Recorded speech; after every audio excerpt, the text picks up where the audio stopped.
Siqaretin insan orqanizminə vurduğu ziyan hər kəsə məlumdur. Amma buna baxmayaraq tütün məmulatlarından istifadə edənlərin sayı azalmaq əvəzinə daha da artır. Son zamanlar isə elektron siqaretlər daha çox populyarlaşıb. Əlbəttə ki, bu hər kəsin şəxsi seçimidir. Amma siqaretdən istifadə edənlər bəzi məqamlara xüsusi diqqət yetirməlidirlər. Çünki istifadəçi yalnız özünə deyil, ətrafdakılara da ciddi ziyan vurur. Əksəriyyət düşünür ki, elektron siqaretlər ətrafda olan şəxslərə digər tütün məmulatları qədər ziyan etmir. Həkimlər isə tam fərqli mövqedədirlər. Ziyanlar ondan ibarətdir ki, elektron siqaret tərkibində polipropilen qlikol var.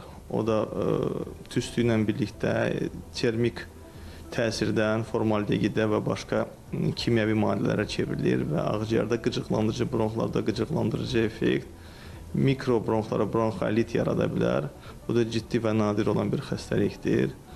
Buna görə tövsiyəm odur ki, baxmayaraq bu elektron siqaret, onun istifadəsi maksimal azaltmaq və elektron siqaret çəkənlərin yanında çox təmasda olmamaq.